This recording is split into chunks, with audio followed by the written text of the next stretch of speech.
Boas tardes a todas e a todos. Sendo hoxe o día 3 de abril de 2025, baixo a miña presidencia, comparecen as persoas que volvan a nomear coa finalidade de celebrar sesión ordinaria en primeira convocatoria do Pleno da Corporación de Fisterra. Comparecen, pois, Luis Manuel Insualago, Susana Rodríguez Nemiña, José Manuel Traba Fernández, Jennifer Suárez Silva, Manuel Canosa Trillo, Francisco Martínez Traba, Francisco Antonio Lestón Redonda, José Marcote Suárez, Alexandra Domínguez Lado, Teresa Fernández Martínez e Marcos Vázquez Campaña, que é o secretario interventor de praza deste Concello. Iniciamos, pois, a sesión plenaria. Comenzamos co primeiro punto da orde do día, proposta de aprobación se procede dos borradores das actas das sesións anteriores. Toca aprobar dúas, a primeira é a do día 31 de xaneiro de 2025. Hai algunha intervención? Si, aquí, isto foi a comisión do lunes. Eu, de último intervín e preguntei acerca de se estaba funcionando a rúa Peonil e cando estaba previsto. Non, aquí a contestación que aparece un pouco escueta, a contestación que dou no alcaldesa. Pero iso é na comisión. Estas son as actas das sesións anteriores. A da comisión apróbase na seguinte comisión. Estaba metida, non? A comisión de asuntos xerais. Estaba para a información vosa. Non estaba metida, non? Vale, estaba metida igual, pero non vale. Sí, a primeira acta é a do 31 de xaneiro de 2025. Sí, o primeiro pleno. Vale, pero non estaba metida na documentación do pleno. Vale. Claro, sin problema, sería. Vale. Alguna intervención, pois, a respecto da acta que nos ocupa? Procedemos, pois, á votación. Votos a favor? Unanimidade?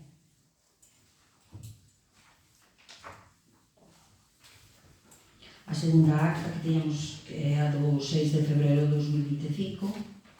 Alguna intervención ao respecto? Sí. Bueno, eu quero facer unha alegación. Quero que facer constar en algo que se registrou con data de febreiro un escrito do que dou información do seu contido. Dona Teresa Fernández Martínez, portavoz do Grupo Municipal do Bloque Nacionalista Galego no Concello de Fisterra, expón que no pleno ordinario de febreiro, ante a solicitude de incorporar unha moción. Perdón, Teresa, acerca o micro. Que no pleno ordinario de febreiro, ante a solicitude de incorporar unha moción urxente no debate de acordo co artículo 91.4, sometise a votación a urxencia que obtivo 3 votos a favor, 2 en contra e 6 abstencións.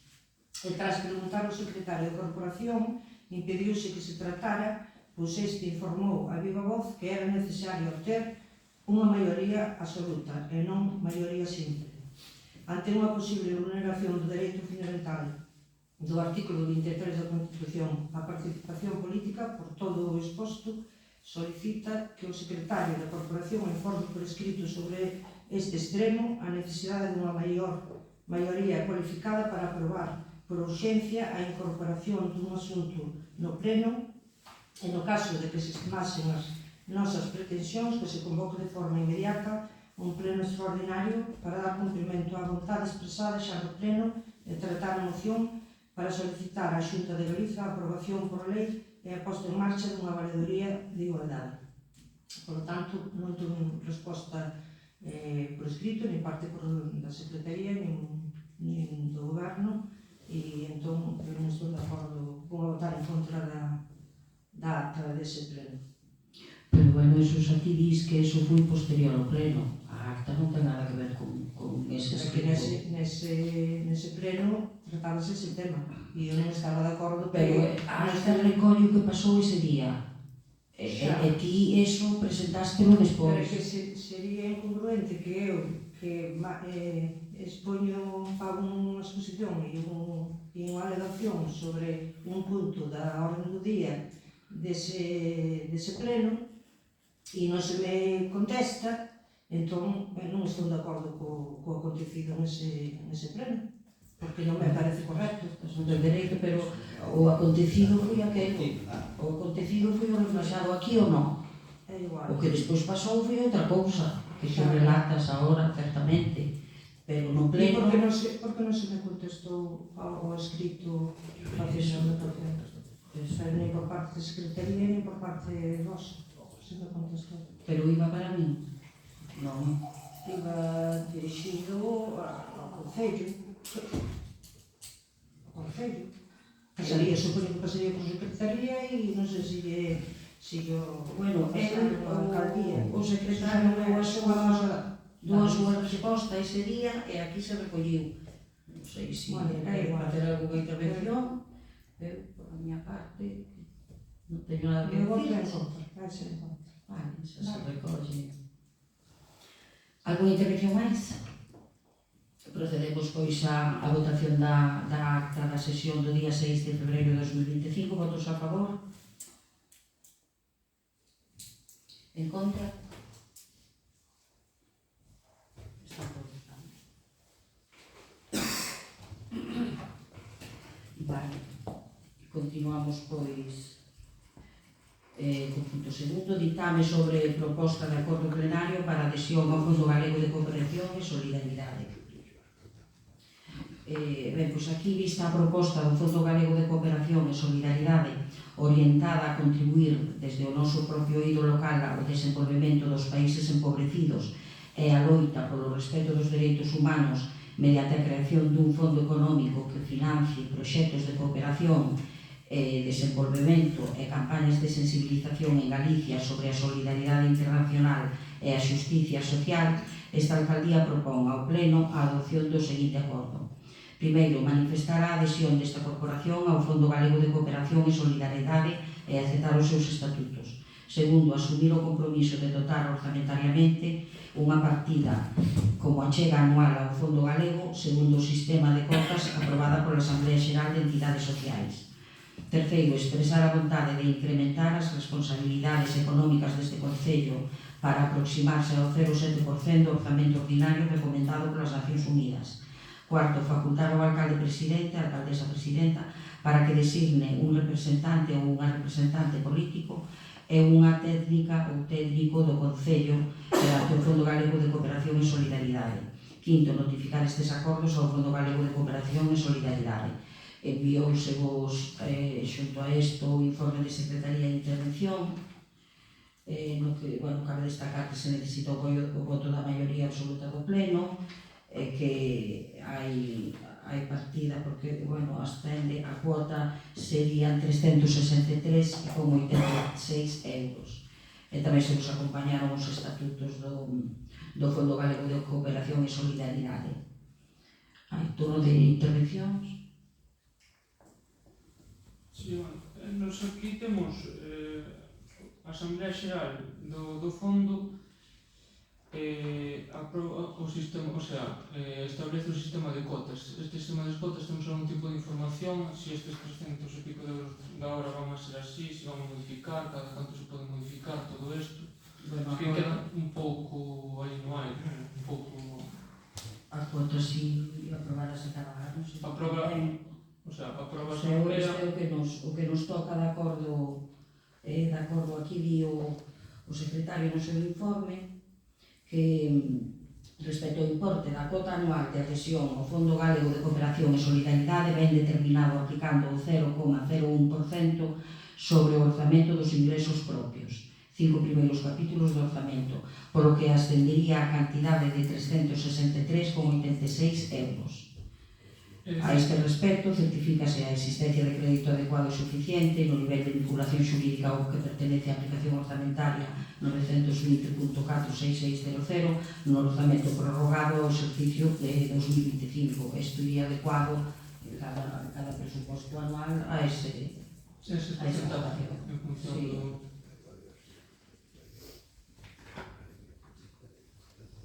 Alguna intervención máis? A proposta é da Xunta de Galicia. Non, a proposta é do fondo Galego de Cooperación e Solidaridade. Traigo aí unha proposta da alcaldía. Sí, sí, xa sei, pero o fondo que non crear. Pois está aquí nos estatutos. Denominación de réxime xurídico.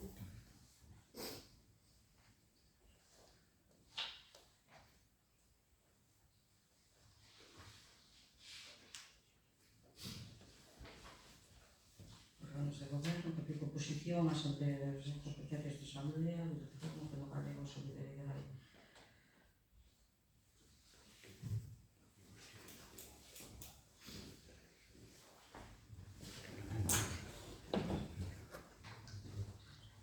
Constitúese unha asociación coa denominación de Fondo Galego de Cooperación e Solidaridade. Constitúese unha asociación sen ánimo de lucro con personalidade xurídica propia e independiente, con plena capacidade xurídica de obrar. O Fondo Galego de Cooperación e Solidaridade rexerase polos presentes estatutos, polos regulamentos de réxime interior que se dicten, pola Lei Orgánica 1/2002 de 22 de marzo, reguladora do dereito de asociación e polas demais legislación que lles es aplicable. É unha asociación independiente, sin ánimo de lucro, como outras. A ver, eu estuve lendo un poquinho os estatutos, non sei se me escoita. Realmente eu vexo que son os estatutos un poquinho xenéricos, non? Podían concretar un poquinho máis a súa función, ou mellor despois sacar algún tipo de reglamento para desenvolver máis polo miúdo o que pretende facer. Tamén é verdad que boto de menos algo que faga referencia ao tratamento da inmigración, porque aquí a última palabra que pon no título pon solidaridade, non? Entonces, estamos nun momento moi crítico en canto que é o tratamento da inmigración no noso país e en outros países non, boto de menos neste fondo non facer referencia a ese problema que temos no mundo, non é un problema que teñamos aquí só, non? Non obstante, bueno, entendemos que esas funcións genéricas, esas funcións genéricas que aparecen nos estatutos, pois se poden ir concretando en estas cousas, non? En ese sentido, bueno, pois votaremos a favor da creación do fondo e o apoio que se lle poda dar.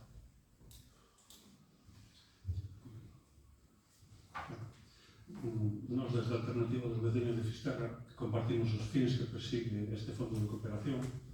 Ao mesmo tempo, creemos que os fondos que ten que destinar o Concello non representan ningún quebranto para as arcas municipais, por lo que o noso voto tamén vai ser favorable á adhesión ao fondo.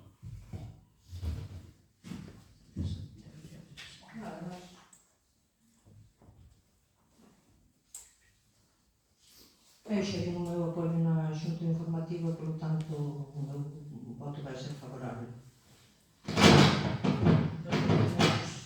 Procedemos pois a votación. Votos a favor.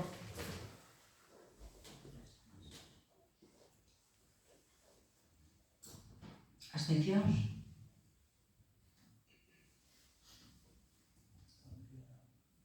Por 6 votos, non? 6 votos a favor e 5 abstencións. Queda aprobado, pois, por maioría absoluta, que era como debe aprobarse.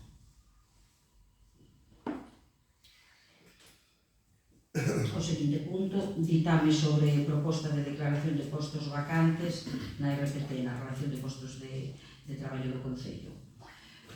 Bueno, aquí enviamos o expediente, entonces declarar postos vacantes na RPT, auxiliar administrativo do Departamento de Secretaría de Intervención e Réxime Interno, Unidade de Urbanismo e Policía Local do Departamento de Seguridade.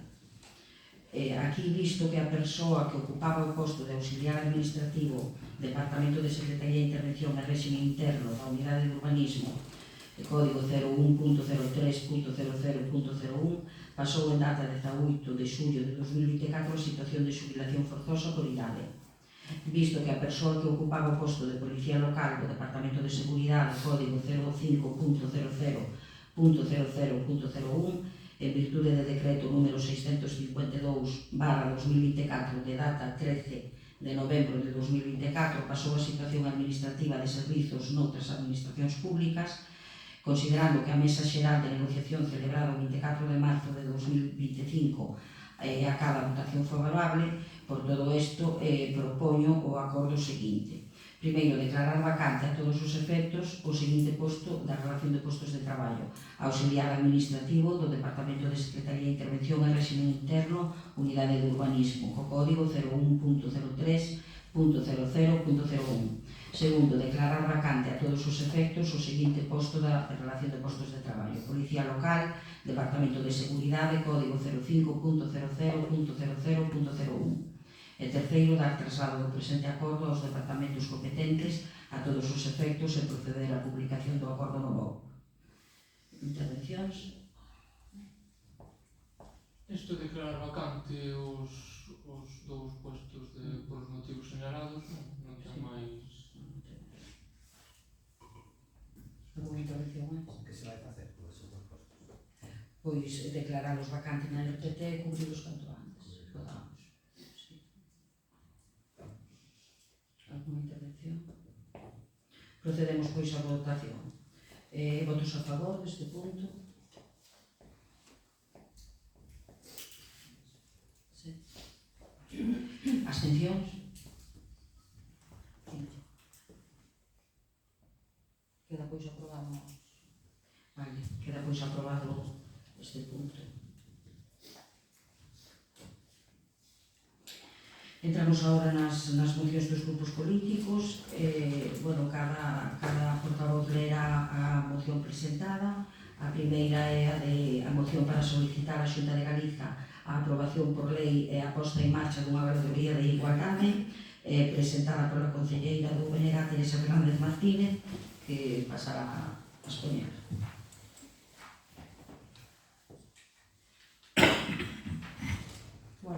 A empezar xa pola exposición de motivos. O feminismo, máis que nunca neste inicio de 2025, é unha necesidade para responder ao rearme do machismo e ao avance das posicións máis reaccionarias e mesmo fascistas ao longo do planeta. Hai xa máis de 100 anos que o 8 de marzo comezou a recoñecerse e consolidarse como unha data internacional de reivindicación e loita pola igualdade de dereitos das mulleres e a forma de honrala e impulsar avances concretos para que os dereitos legislados sexan dereitos reais. Na última década, a forza do feminismo fixo que se produciran cambios legislativos e un proceso de toma de conciencia colectiva que nos fixo avanzar posicións. Mais hoxe vemos con preocupación o avance de posicións e medidas abertamente retrógradas no ámbito social ou institucional, con consecuencias que gravan a desigualdade e mesmo cuestionan a existencia da violencia machista que ameaza as nosas vidas. Hoxe vemos con preocupación novos mecanismos de compra-venda e alienación dos nosos corpos e das nosas vidas, o fortalecemento da manosfera ou as consecuencias da concatenación de crises nas mulleres galegas, que seguen a ter, en termos globais, peores indicadores no ámbito socioeconómico e soportando o desmantelamento dos servizos públicos, especialmente no ámbito da dependencia e de conciliación. Así, a fenda salarial continúa sobre a representación das mulleres nos tramos de menores ingresos e a infrapresenza nos de maiores ingresos. Aínda que aumentou a poboación feminina ocupada, hai unha terciarización dese aumento e a xornada parcial continúa sendo unha característica do emprego feminino. Podemos afirmar que a última reforma laboral non fixo máis que afondar as fortes fendas xa existentes entre homens e mulleres. Ademais, aumenta a desigualdade das pensións e todos estes factores fan que permaneza a situación de feminización da pobreza, mesmo aumentando a fenda entre homens e mulleres. O feito de que haxa innumerables dereitos e medidas recollidas no marco legislativo que non se cumpren na vida diaria debe facernos reflexionar sobre a necesidade de que se muden e actualicen as ferramentas para os facer efectivos. Por iso, a reivindicación do 8M debe apostar por ferramentas concretas e fuxir de declaracións de intencións, dar cabida ás demandas do feminismo galego e empregar o autogoberno para avanzar en dereitos. Fronte ao conformismo e á declaración de intencións, fronte á tentación de quen aproveita a vaga reaccionaria para rebaixar a exixencia ás institucións propoñemos a creación dunha valedoría de igualdade como órgano de defensa cidadá perante situacións de discriminación directa ou indirecta por razón de xénero, con funcións de investigación, asesoramento, mediación e elaboración de propostas de sanción para a promoción da garantía do cumprimento do principio de igualdade.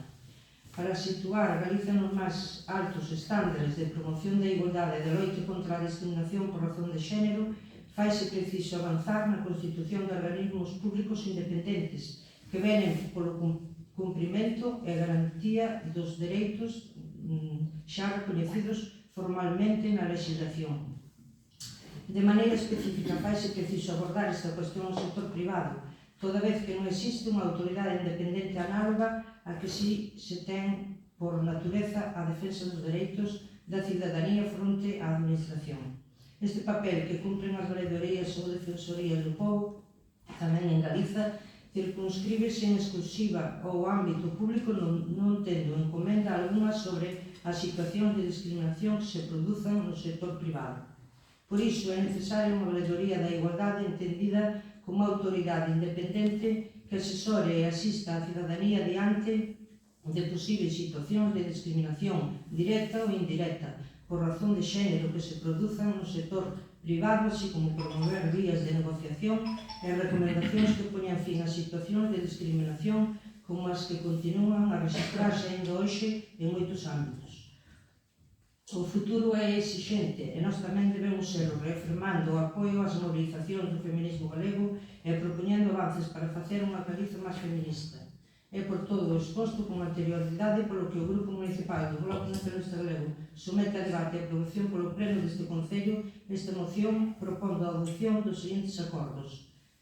Primeiro, a Corporación Municipal do Concello de Fisterra reafirma o seu compromiso coa loita feminista e o apoio ás mobilizacións e ás reivindicacións do feminismo galego de base. Segundo, a Corporación Municipal do Concello de Fisterra demanda da Xunta de Galiza o impulso dun proceso con ampla participación social e institucional para a aprobación por lei antes do remate do ano 2025 dunha valedoría de igualdade autoridade independente de defensa cidadá que asesore e asista diante de posibles situacións de discriminación directa ou indirecta por razón de xénero que se produzan no sector privado, así como promover vías de negociación e recomendacións que poñan fin a situacións de discriminación con funcións de investigación, asesoramento e mediación e elaboración de propostas de sanción para a promoción da garantía do cumprimento do principio de igualdade. Intervencións? Si, bueno, a igualdade de xénero é un aspecto que avanzou moito nos últimos anos e que debe seguir avanzando para acadar a igualdade plena, non? Bueno, están dando pasos pouco a pouco, debería avanzar máis, todos estamos, penso que, buscando o mismo, a igualdade plena, vaya. E, bueno, isto é o que a Xunta de Galicia, pois, leva facendo dende hai moitos anos, non? Por exemplo, pois, ponendo en funcionamento algunhas medidas como son reforzar axudas aos concellos para a posta en marcha de programas contra a violencia de xénero, apoiando o emprego feminino a través dos proxectos das axudas do Plan EMEGA, ponendo en marcha líneas de conciliación, etc. A valoría de igualdade, esta da que se fala aquí na moción, o tema da discriminación, todo isto xa é o que fai a Valedora do Pobo. Concretamente, a Valedora do Pobo ten asignada dentro do título 8º da Lei aprobada no Parlamento de Galicia do ano 2023, textualmente: é competencia da Valedora do Pobo velar pola igualdade de trato e oportunidades entre mulleres e homens e pola erradicación da discriminación por razón de sexo. Por tanto, é algo do que se está solicitando aquí, do que se fala, é algo que xa hai un ente, neste caso unha Valedora do Pobo, que xa se ocupa desas tarefas e a que está velando por todo isto que se expón aquí na exposición de motivos e que se está solicitando, non? Entón, non debemos, entendemos o que fondo da cuestión, pero o que é a valoradoría de igualdade xa está intrínseca nunha valedora do pobo que xa ten as competencias atribuídas por lei para realizar este tipo de... Bueno, eu penso que non ten nada que ver unha cosa con outra porque de feito na moción xa explica ben que o que se quere é unha valedoría do pobo independente, o sea que se trate só os temas do que é os problemas que ten as mulleres, o sea, o valedor do pobo é, o sea, entra todo, pero o que pedimos na moción é que sea independente, o sea, que sea exclusiva para ese tema. E non vou astenderme moito máis porque creo que está ben clara, aparte de que temos moitas máis mocións e tampouco non vou máis. Continuamos cas intervencións, entón. Nós, desde a Alternativa dos Veciños, creemos que ainda queda moito por facer en materia de igualdade. Estamos de acordo co compromiso feminista neste aspecto. E tamén creemos que ben merece ter unha valoradoría só para isto, para a defensa da igualdade entre homens e mulleres. Estamos de acordo con esta moción e vamos a votar favorablemente.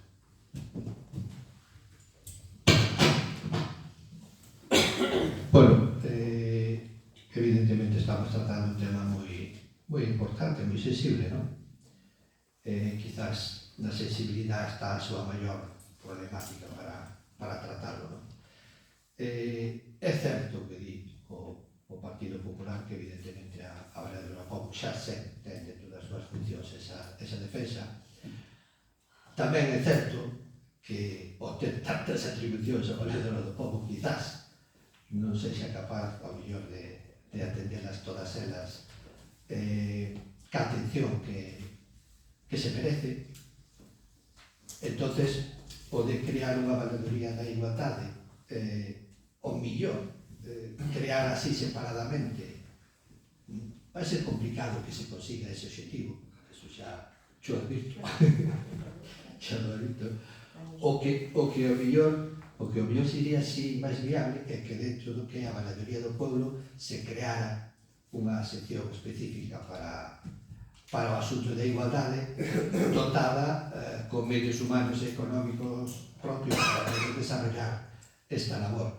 Nos vamos a votar a favor da moción, pero quizás pensando máis nesta vertiente que damos nós, non crear outra valoradoría, porque entonces é moi probable que estemos creando valoradorías de outras cousas que ao mellor se propoñen aquí noutro momento determinado, e entendemos que a propia valoradoría que existe o que habería que facer é crear un departamento dentro da valoradoría, unha subvaledora, podría ser, hai subvaledora, que se encargara única exclusivamente deste apartado. Ese podría ser unha línea. Nos pensamos que o mellor aprobando a moción que o que imos facer, pois o mellor optase por esa solución, a solución de crearla única exclusivamente para aí, pero complicado, ojalá pero bueno.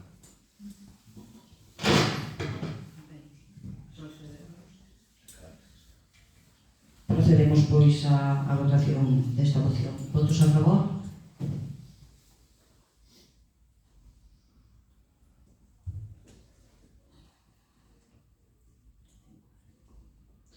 Abstencións?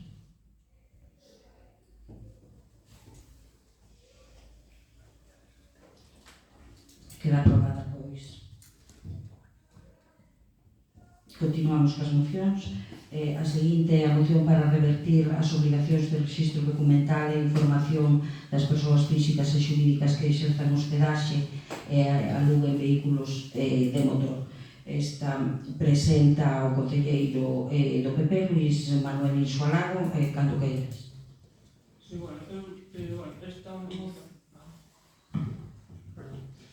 esta moción xa era para presentar a desfixo o que se vai referente tamén na ata aprobada un pouco, polas circunstancias xa comentadas non se nos deixou.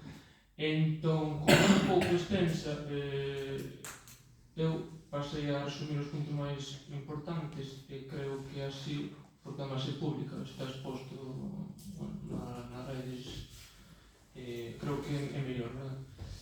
Entón, moción está en castelán.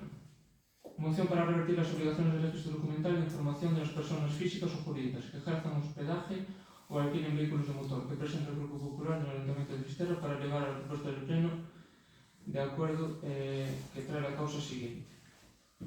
Bueno, España ha vuelto a confirmarse como una superpotencia mundial turística, según el país más visitado de todo el mundo. En medio de esta coyuntura y sobre la base de la destacada e insustituible participación e importancia de la actividad turística dentro del modelo productivo español y del mercado laboral, ante los serios riesgos de poner en peligro la favorable evolución del turismo, hay que señalar que el Pleno de los Congresos de los Diputados aprobó el pasado miércoles 23 de octubre de 2024 en su práctica totalidad una proposición no de ley a iniciativa del Grupo Popular, recabando igualmente el apoyo de otras formaciones políticas relativas a la revisión y readecuación de la normativa derivada del Real Decreto 933/2021 de 26 de octubre, por el que se establecen las obligaciones de registro documental e información de las personas físicas o jurídicas que ejercen actividades de hospedaje y alquiler de vehículos a motor, mediante un proceso de diálogo y consenso previo con el sector turístico español, instando, entre otras medidas, al Gobierno presidido por Pedro Sánchez a prolongar la suspensión de la aplicación del mencionado Real Decreto, hasta tanto en cuanto se articulase algún mecanismo con los operadores afectados que sirviese para redefinir y consensuar el alcance de las obligaciones impuestas unilateralmente a los empresarios turísticos por parte del Ejecutivo Central Socialista.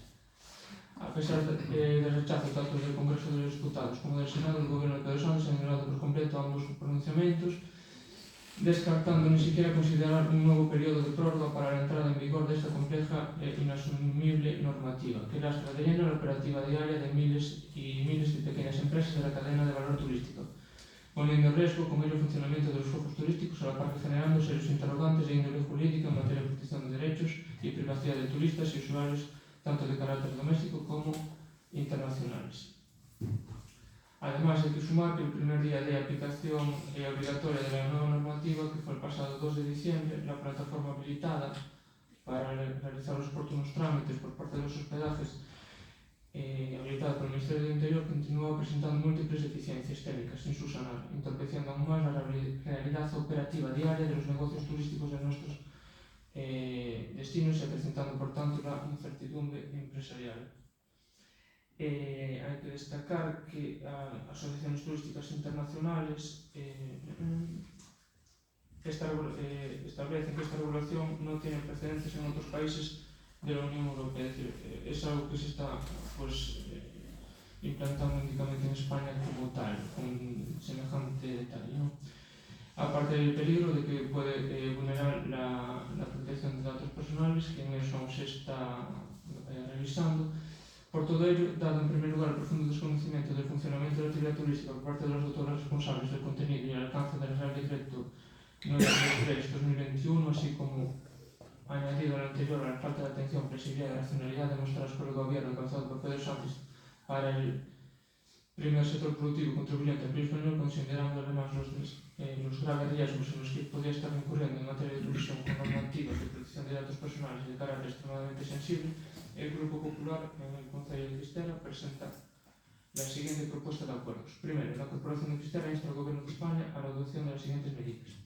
Derogar el Real Decreto 933/2021 de 26 de octubre, por el que se establecen las obligaciones de registro documental e información de las personas físicas o jurídicas que ejercen actividades de hospedaje y alquiler de vehículos a motor, habida cuenta del impacto negativo que su implementación ocasiona a la realidad operativa y funcional de las empresas turísticas, así como en materia de afectación a los derechos fundamentales de viajeros y consumidores nacionales e internacionales relacionados con la vulneración de normativas nacionales y europeas de protección de datos y privacidad, procediendo urgentemente a establecer un canal de interlocución fluido y constructivo con nuestros operadores hoteleros, agencias de viajes y de alquiler de vehículos afectados.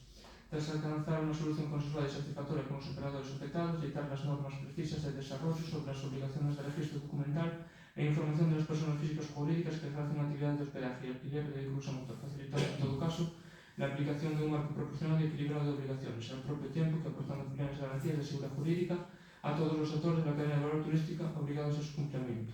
3. Descartar absolutamente en lo sucesivo cualquier medida o acción gubernamental lesiva, generadora de duplicidades o de carácter ineficiente ou tamén de enviable aplicación, como no presente caso, que poda dañar a actividade turística e atentar contra a intimidade e seguridade de turistas e clientes, traduciéndose a continuación en la práctica una pérdida de cotas de competitividad turística mundial de nuestros destinos, así como desembocando en una situación de indefensión de los operadores turísticos, viajeros internacionales y consumidores domésticos. Segundo, dar traslado de estos acuerdos a Presidencia del Gobierno, Ministerio del Interior, Ministerio de Industria y Turismo, Ministerio de Política Territorial y Memoria Democrática, los portavoces parlamentarios de la Asamblea del Parlamento, Cámara de Representantes de las Comunidades Autónomas, así como a la Presidencia de la FEIAC. Entón, bueno, paso un pouco a resumir brevemente, porque isto está en carácter xeral, porque é unha moción que trata sobre un real decreto implantado polo Congreso dos Diputados. Entonces, o que máis nos toca aquí é que temos empresas do sector turístico, xa había unha obligación de facer un registro de partes de viaxeiros, con unhas, bueno, o básico, non? Para do ano 2015, creo que era, para, bueno, recoller os turistas, os visitantes que se aloxan en cada establecemento. É algo que ten sentido, bueno, pola seguridade, pero o que se quere implantar con este real decreto é ir máis alá, digamos, é solicitar máis información que pode ser, desde o noso punto de vista, que non proporcione información relevante, é dicir, que non aumente a seguridade. Estáse pedindo que se identifiquen o parentesco das persoas que se acompañan, emails, o sea, isto todo, que pasa? Pois que noutros países da Unión Europea non se dá. Isto vai contra a operativa dos establecementos de hospedaxe, que se tes 30 turistas, teres que pasar o registro, casi te dedicas máis tempo a eso que o que é a túa actividade bueno, que ao final son empresas e o que queren, ou persoas físicas, e o que queren son xerar impostos, xerar beneficios para tamén comer, non só hai que fijar sempre nas grandes empresas, tamén hai persoas físicas que teñen hotéis pequenos, pero que isto supón sempre unha demora na operativa. Entón, bueno, con todo isto, con esta explicación, que se a debate, se os parece. Moi ben, gracias. Turno de intervencións. Sí. Bueno, nós, desde a Alternativa dos Vecinos, en que estamos de acordo ca maioría do argumentario expósito nesta moción, o punto 3 sí que nos causa, nos chirría un pouco, non? Porque eso supón, adoptar este acordo no punto 3, supón adoptar medidas para casos ainda non plantexados. Xa nos poñemos a decir non me plantexes nada neste sentido porque isto non sería aceptable. Primeiro teria que haber un plantexamento e despois ver se iso é aceptable ou non. Este punto 3 non estamos de acordo con ele, ainda que estamos de acordo con prácticamente todo o redactado nesta moción. O noso voto neste caso vai ser unha abstención.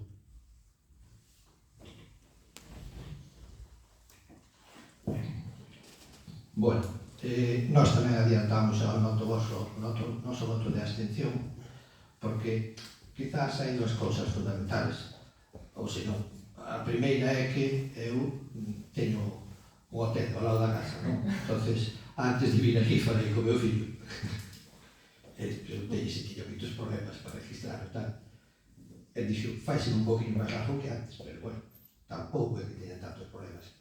Nos creemos que o problema non está no que lle poda provocar aos establecimentos turísticos cubrir uns poucos datos máis ou cubrir uns poucos datos menos, porque isto, como ben dixeche Luís, non nace nin no Partido Socialista, é dicir, nace noutra xente que invoca unha maior seguridade no sector turístico a hora de controlar a xente que pasa por ese establecimento, non? Nós entendemos que quizás o que non acabamos de ver ben é o risco que hai neste decreto é a protección de datos e incluso a protección de intimidade, ¿no? Das persoas. Aí sí que quizás está o punto débil desta historia. Tamén sabemos que isto ahora mismo está se tratando a nivel europeo. Entendemos que probablemente ao mellor este decreto acabe pulíndose, por decirlo de alguna maneira, pero nesa parte do decreto, non? Quizás esa parte de seguridade, pois este, pero a parte de respecto á intimidade, á protección de datos, probablemente esa parte, pois, Europa acabe dicíndonos ao mellor hai cousas que hai que rectificar. Entonces, por eso nós, en general, a moción a media sí, vale? Porque, evidentemente, nós entendemos que hai que proteger a actividade das persoas e os seus datos, hasta certo límite, porque estamos falando de seguridade, pero o que é operativa, además, hoxe con os medios que temos, non supón moita cousa máis que decir, non? Entonces, vamos a absternos, simplemente, vale?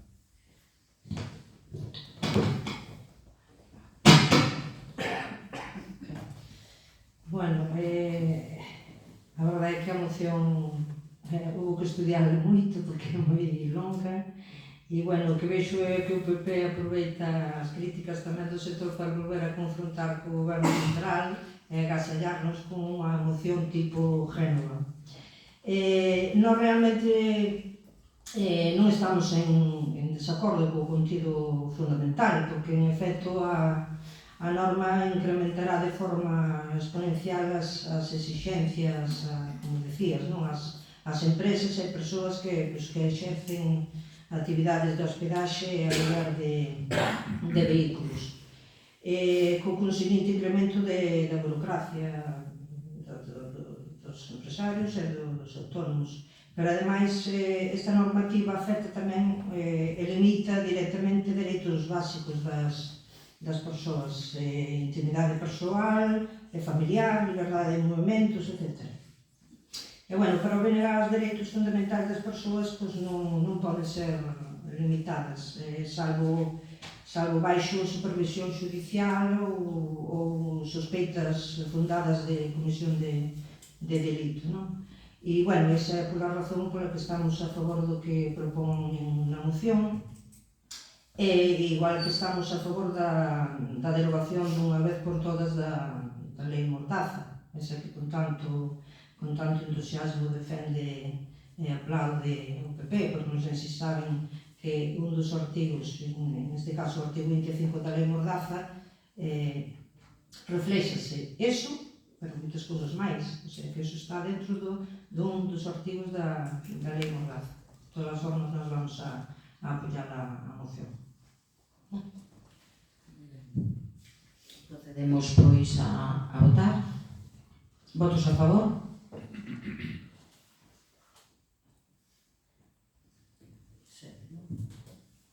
Abstencións?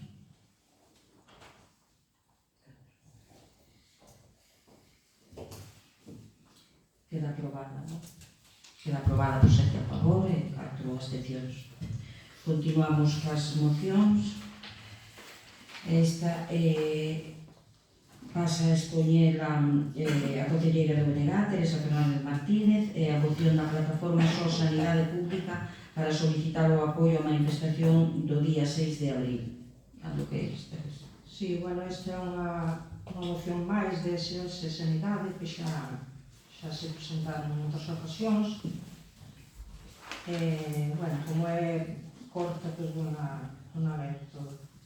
A exposición de motivos é que a plataforma SOS Sanidade Pública de Galicia, despois da gran manifestación celebrada con enorme éxito en Vigo, organizada pola plataforma de Vigo e o resto de plataformas da área sanitaria, acordamos convocar unha nova manifestación en Compostela o día 6 de abril ás 12 horas desde a Alameda, dada a nula resposta da Xunta de Galiza e a Consellería de Sanidade ás reivindicacións que expuxemos de incrementar os recursos, mellorar a organización e o funcionamento da atención primaria, reactivar e aproveitar plenamente os recursos dos hospitais públicos para afrontar o incremento das listas de agarda e frear a deterioración, desmantelamento e privatización de todo o sistema sanitario público galego por parte do PP galego.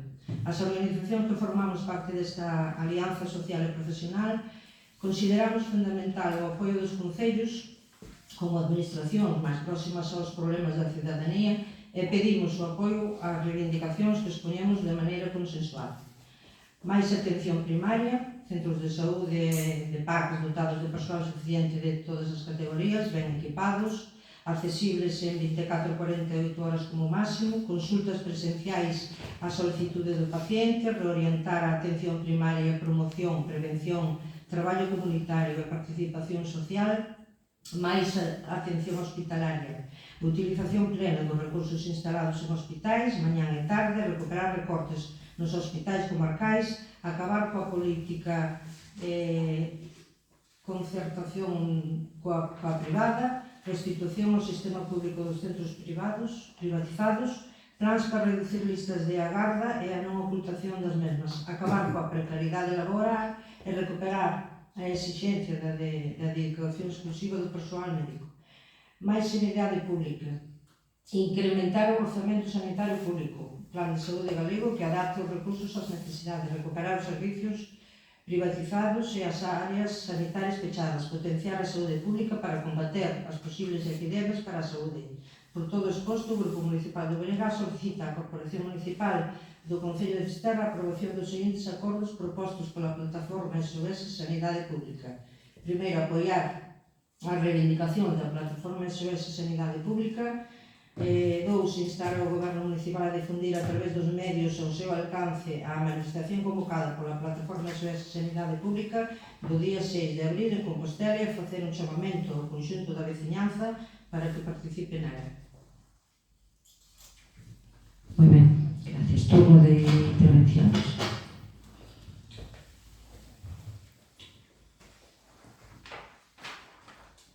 Aquí seguimos cunha das típicas mocións do BNG, que é instar a ir á manifestación. Non esperaba unha moción que reivindicara isto, se de verdade o crees, non? Agora, unha moción para ir a unha manifestación. Bueno, de todas formas, falou vostede aí na exposición de incrementar o orzamento á sanidade.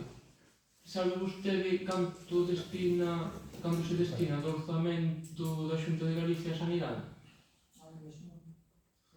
Non sei, xa normal, non, pero bueno, pois o 40%, que son, claro, o 40% de 11.500 millóns de euros de orzamento da Xunta de Galicia, os máis altos da historia, máis de 5.500 son para a sanidade. Evidentemente podes incrementar, pero non estamos falando de que non se destina nada. Por iso que falar do tema dos recursos e todo isto, a mí cheguei un pouco, pero bueno. Nada, eso, nós vamos a votar contra.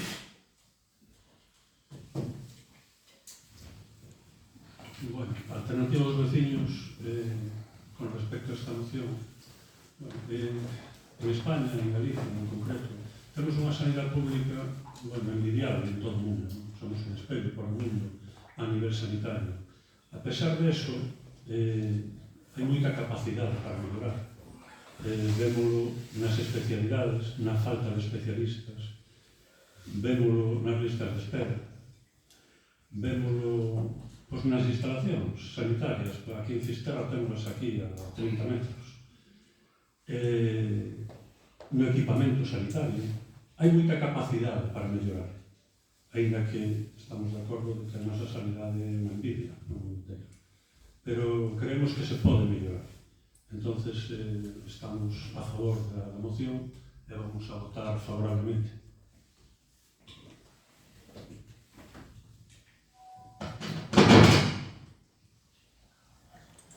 Bueno, nós creemos que é o feito objetivo que a sanidade pública a nivel España, e xa concretamente a nivel Galicia tamén, pois xa leva os cantos anos deteriorándose seriamente, non? Como era tan boa, pois ainda con ese deterioro, ao millor, algunha xente, non toda, pode non percibir, non? Ese deterioro.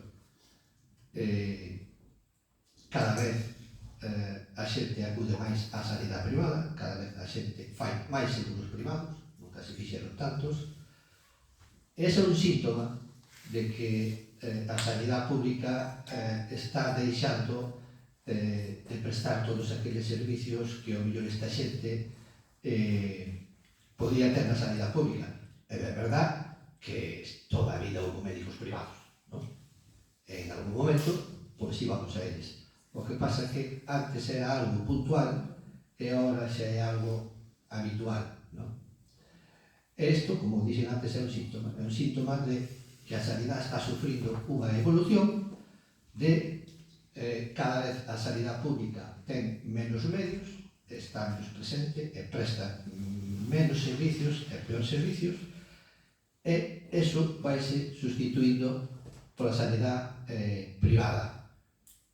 A xente, moitas son conscientes deso, e xa están metidos, saben que teñen a sanidade pública aí, pero usan sempre a privada, hasta que teñen que facer unha operación moi importante ou recibir un tratamento moi caro, que entonces temos que ir á sanidade pública, non? A xente non se está dando conta moita dela de que eso vai a seguir sendo así e que vamos a ir a peor. E que vai chegar un momento en que o acudir á sanidade pública vai ser máis difícil nos tempos e con atención pois moi limitada a escasez de medios que ten. Pero isto non é unha casualidade, é dicir, a dereita, ideológicamente, pois ten dentro do seu ADN a sanidade pública, a sanidade privada, máis que a sanidade pública, non? Quizás o seu paradigma está en Estados Unidos, que a sanidade pública non existe, prácticamente. En todo é sanidade privada. Por eso, os españoles, de momento, vivimos normalmente 8 anos máis que os norteamericanos. Por estadística. E neso ten moito que ver a sanidade pública que temos, non? E os medicamentos, e xa así falar dos medicamentos, evidentemente, o que tens que pagar ou non tens que pagar. E os seguros privados o que teñen é unha cosa moi clara, é dicir, hai nos de todos os precios. Claro, que ten moita pasta pode ter un seguro privado moi bo, que lle cobre todo. Pero a maioría dos mortales que estamos aquí facen, eu non o teño, non? Pero facemos seguros privados que nos cubren hasta certo punto, nada máis. A partir de aí, un familiar meu, que me preguntou un outro día, é que fun ao sanatorio modelo porque a operación non va a cubrir non sei se era a sisa ou o que fora. Claro, evidentemente. E realmente, cando nos fai falta a sanidade é cando a enfermedade é grave, porque para curar un catarro a veces con quedar na casa chega por aí. Así que todo tanto se faga por la defensa da sanidade pública parecenos perfecto. Votaremos entonces a favor.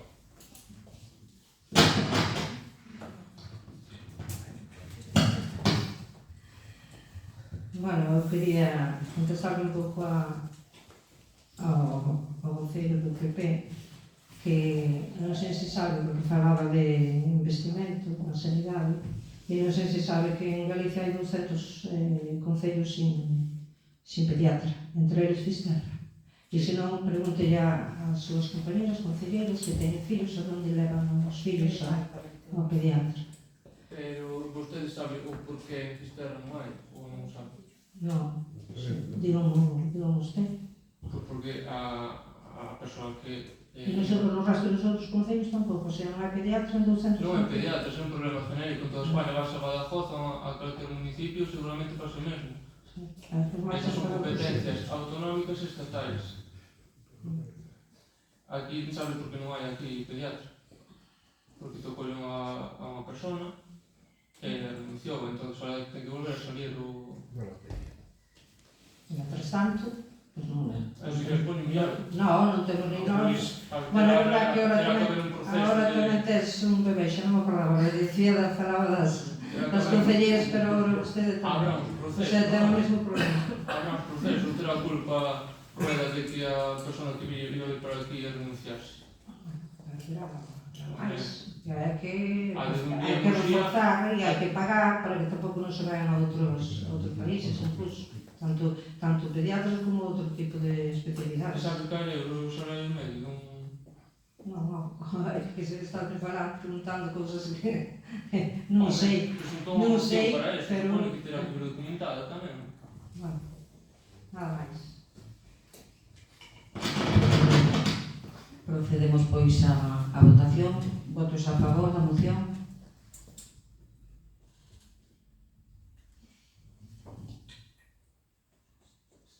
Abstencións? Votos en contra? Queda aprobada pois por 6 votos a favor e 5 en contra.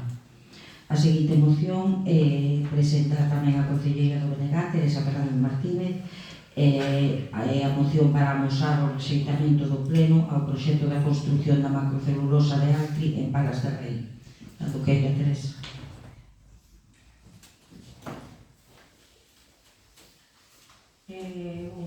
Xa pasar a exposición de motivos. O proxecto de construción dunha macrofactoría de pasta de celulosa no concello de Palas de Rei, impulsada pola Xunta do PP e a empresa portuguesa Altri, ascendeu todas as alarmas da sociedade galega cando se soubo que a empresa escollera Galiza para se instalar como segunda opción, unha vez que non lle era posible facelo en Portugal. No primeiro momento presentouse este proxecto como unha iniciativa centrada na produción circular de fibras textiles, mas pouco despois puidose comprobar que o propósito real era a fabricación de pasta de celulosa soluble, máis do 70% da produción destinada en gran parte á exportación. Este proxecto industrial tería consecuencias devastadoras para o territorio e o medio ambiente, non só na comarca da Ulloa, senón tamén en toda a ría de Arousa e nas localidades que se abastecen do río Ulla. A extensión da factoría, que ocuparía 366 hectáreas e que prevé a ocupación de case 1,5 millón de metros cadrados, incluindo unha chimenea de 75 metros de altura, tería un impacto paisaxístico irreparable. A nova factoría requeriría enxentes cantidades de auga do río Ulla e provocaría vertidos de augas residuais altamente contaminantes, o que afectaría a calidade das augas e a biodiversidade tanto do Ulla como da ría da Arousa. A actividade económica e o emprego na zona tamén sufriría un impacto negativo, que non se compensaría para nada coas promesas e cantos de serea da Xunta de Galiza sobre a posible creación de emprego desde esa empresa pasteira. O mesmo acontecería coa economía e os sectores productivos de toda a ría de Arousa, pois a vertedura de 30.000 metros cúbicos diarios de auga contaminada tería unha afección clarísima na calidade das augas dunha ría que xa está vivindo nestes momentos unha crise productiva sen precedentes. O impacto ecolóxico deste proxecto é alarmante, dado que a zona está en proceso de ampliación da Rede Natura 2000 e alberga hábitats e especies en perigo de extinción. As emisións contaminantes representarán un risco para a saúde pública, a calidade dos solos e o uso residencial na área circundante. Ademais, o proxecto ameaza a protección do Camiño de Santiago e outros bens culturais da contorna. Unha nova pasteira no corazón de Galiza agravaría o grave problema que xa sofren os montes galegos, condicionando aínda máis a política forestal e afundando na expansión descontrolada do eucalipto, cando que realmente se precisa é reverter a situación xerada polo modelo da Xunta do PP da man de Ence na ría de Pontevedra. A Xunta de Galiza do PP vende a otorgarlle a este proxecto a autorización de impacto ambiental, consumando así unha traición a Galiza sen precedentes, poñendo por diante dos intereses da sociedade galega, os seus intereses propios e os de unha empresa portuguesa da que ademais é socia a ex-conselleira de Medio Ambiente Beatriz Mato. A pesar disto, o proxecto de Altri aínda non conta coa luz verde ambiental. Faltan procesos decisivos como a autorización ambiental integrada ou a concesión da captación de auga no encoro de Portomouros, entre outros. É agora cando máis compre que o conxunto da sociedade galega se movilice e reitere o seu rexeitamento rotundo a un proxecto que atenta de forma clara contra a saúde e o futuro de miles de galegos e galegas. Polo anteriormente exposto, o Grupo Municipal do BNG do Concello de Fisterra presenta para a súa aprobación polo Pleno da Corporación esta moción propoñendo a adopción dos seguintes acordos: expresar a oposición da Corporación á megacelulosa contaminante de Altri, dado que perpetúa un modelo de dependencia e explotación, fomenta a expansión da plantación de eucalipto e ocasionaría diversas repercusións negativas para todo o país. Para as comarcas próximas a megafactoría, así como para o río Ulla e a ría de Arousa. 2. Condenar a actuación da Xunta de Galicia neste proceso por antepoñer os intereses dunha empresa privada portuguesa aos intereses da sociedade galega. 3. Solicitar ao Goberno do Estado que non traizoe a Galiza otorgándolle fondos públicos á empresa portuguesa Altri para a construción desta macrocelulosa en Palas de Rei. 4. Instar ao Goberno municipal a promover e facilitar cos medios do seu alcance e asistencia da veciñanza as convocatorias e mobilizacións sociais contra este proxecto. E 5. Dar traslado destes acordos á Xunta de Galicia e ao Goberno do Estado. Contestaron que ten que... Bueno, nada máis, está, creo que todo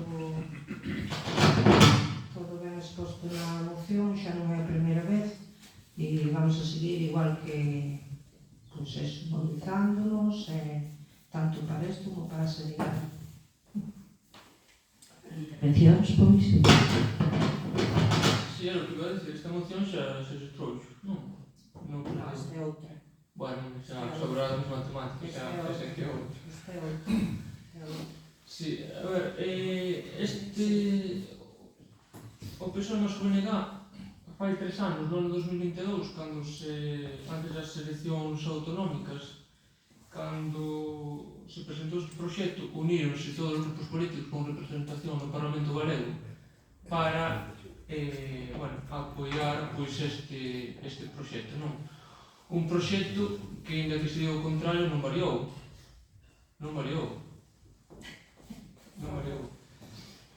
Aprobouse por unanimidade de todos os grupos. É dicir, todos os grupos eran coñecedores do proxecto, non? Entón, chegaron as eleccións do ano 2024 e o BNG bateu ca realidade. Entón, volveu ao non de sempre, que é repetida e constante no BNG, non? O BNG é o partido de non. Non a Alcoa, non a P9, non a ENCE, non a Pinsa, non a OTAN, non a Inditex, non a Citroën, non a Sogama, non a Iberdrola, non aos eólicos, non a Carrefour, non a Mercadona, non a bilingüismo, non as gasolineiras, non as conserveiras, non a mina de Touro, non a mina de litio, non ao Hospital Álvaro Cunqueiro, non as granxas intensivas, non a refinería da Coruña, non a industria do carbón, non a mina de San Fix, non a Garda Civil, non a Policía Nacional, non ao Xacobeo, non ao turismo, non a Ucraína, non a Cortizo, non a Foresa, non a Enosa, non a Eulio, non a Caza e non a Alpes. Claro, entón, a declaración de impacto ambiental que foi aprobada polo Congreso foi feita como? Fixérono exactamente, teño aquí, non recordo o número de técnicos, foron consultados ao redor de 30 órganos afectados ou interesados e emitíronse 34 informes elaborados por 42 técnicos que determinaron a viabilidade ambiental do proxecto. A día inclúe máis de 60 asistencias específicas ao promotor e que representan máis de 3 veces o que é habitual de media nunha declaración de impacto ambiental. Todos os informes vinculantes emitidos para a súa elaboración son condicionados. É dicir, isto inicialmente foi un proxecto apoiado por unanimidade no Parlamento, resulta que agora supónse que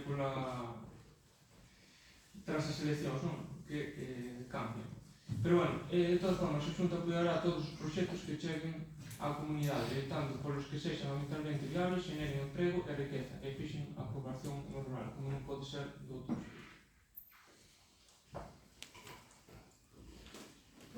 ¿Cuáles tienes consultas?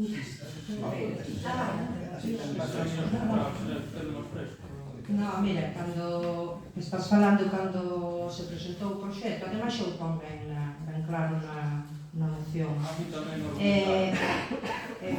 Falaban dunha fábrica de fibra sintética, o sea, de nada de unha celulosa. É que o que fixestes foi engañarnos. Biofábrica de fibras textiles. Textil, sí, textil. Publicidade Liocel, que eu sinceramente non sei.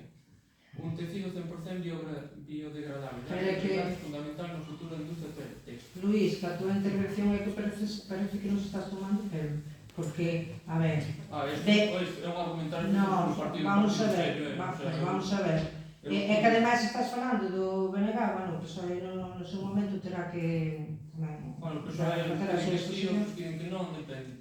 Pero é que non só somos nós que falas do non, será porque temos principios e estamos en contra de cousas que non teñen moito sentido, porque estás falando de postos de traballo e de riqueza e de non sei que, e canto se destruín. Mira, sabedes os que se destruín? Como se usabes ti cuidado. Non, porque ademais ao principio falaban de 2.500 postos de traballo, despois foron rebaixando, agora xa son 500. Serán directos e outros indirectos. Quero dicir que non solamente somos nós, que están todo tipo de plataformas, todo tipo de asociacións, o sea, que non é unha cuestión xa política, por suposto, pero que non somos nós solos, ou non vedes a movilización que está habendo. É que iso parece, por que non a queren? A movilización... Por que non a queren en Portugal? Sabes por En qué? Portugal xa actual. Sí, claro, o que pasa é que hai unha prohibición da plantación de eucaliptos, e como en Galicia hai moito eucalipto e deixanse plantar eucalipto, deixades, pois por eso, claro, que veña a parte de Ence, que veña o resto para aquí e que destrúa, pois, o río, o mar, a pesca, o agro, o camiño de Santiago, etc, etc. O sea que, a ver, que me dis? Sí, bueno, desde Alternativos Veciños Fisterra, bueno, creemos que cada posto de traballo que se poda crear é moi importante, eso é evidente. Si é no sector industrial, no que Galicia carecemos prácticamente, temos moi pouco sector industrial, cada vez menos, pois é máis importante. Pero, a que precio? Que precio van ter eses postos de traballo? Cal vai ser o custo medioambiental que vai supoñer unha empresa como esa instalada no corazón de Galicia? Pois é unha duda eso. Hai un plan, bueno, un informe medioambiental feito de parte que nos generanos moitas dudas. Sí, a nos generanos moitas dudas e ademais escuitamos o que di o pueblo, escuitamos o que di a Ría da Arousa, escuitamos o que di Galicia en general. Xa pararon. Son tantas, Fai 2 anos, antes do proxecto, maiorías absolutas en pares de reis. Sí, sabemos que o PP ten unha maioría absoluta e exerce no Esa Parlamento. Non hai dúdas sobre entón, eso. a xente... Pero eu estou exponendo o que opina a Alternativa dos Veciños de Fisterra, que é que nos genera máis dudas ese tipo de industria, ese tipo de empresa, dudas medioambientales. Non sabemos o que vai a pasar na Ría da Arousa no futuro. Entonces, creemos que os beneficios que poda dar a nivel de postos de traballo non nos parecen suficientes para o riesgo que se pode correr como país, o riesgo que pode correr Galicia, o riesgo medioambiental. Se destruímos algo tan importante para o marisqueo, por exemplo, e para a pesca como é a Ría da Arousa. Entonces, o noso voto, en este sentido, é favorable á moción que trae aquí o DNG.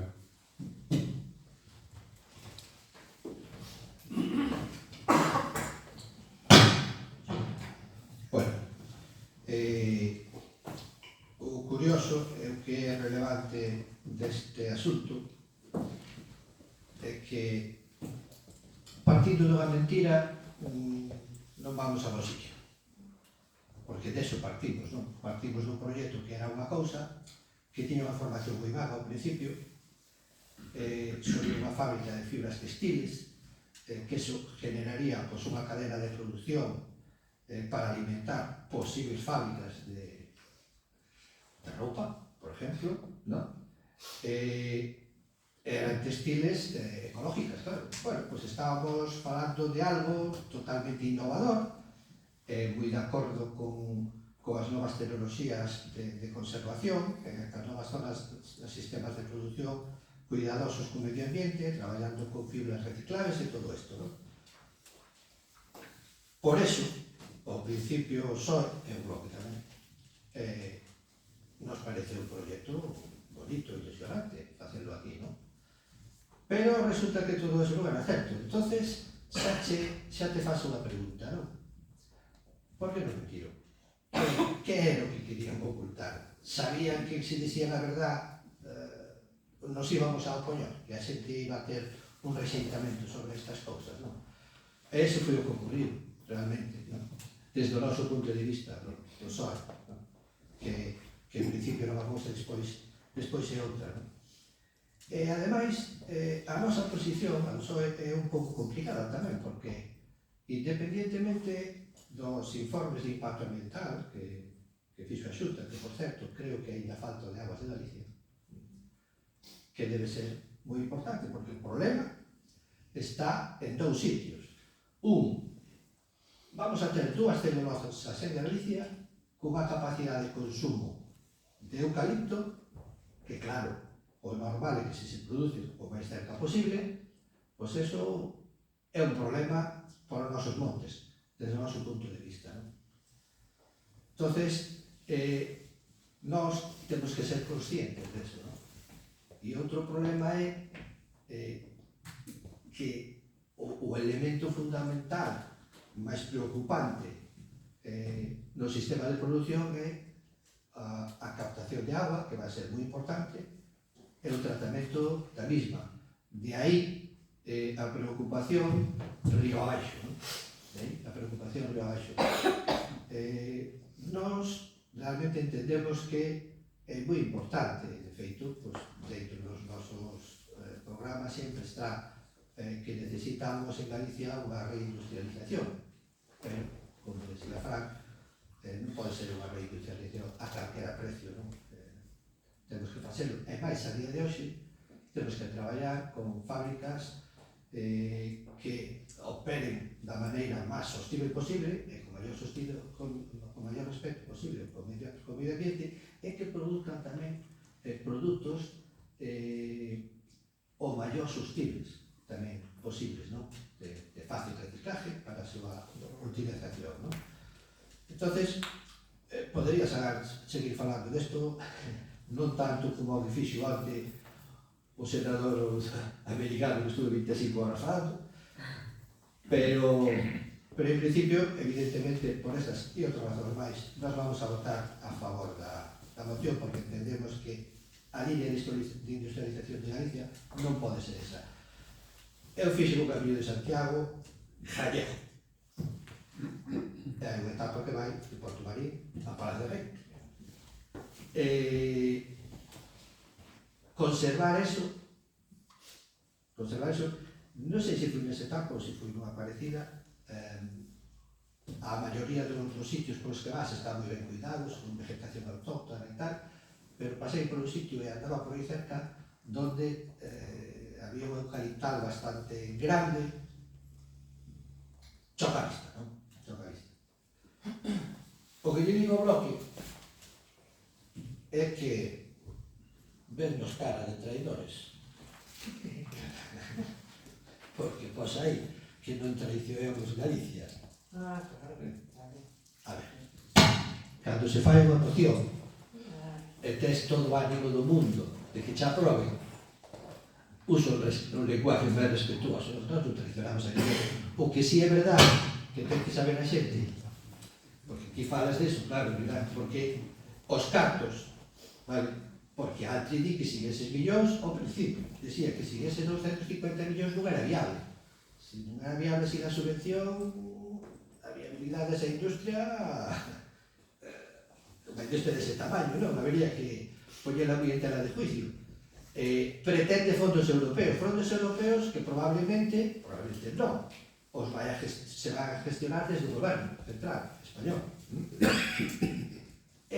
Realmente non vai a ser Pedro Sánchez o que diga aí vamos a dar 200, 300 ou 400 millóns a ano. Non. Si está para aquel. Si está para aquel, claro, si está para aquel.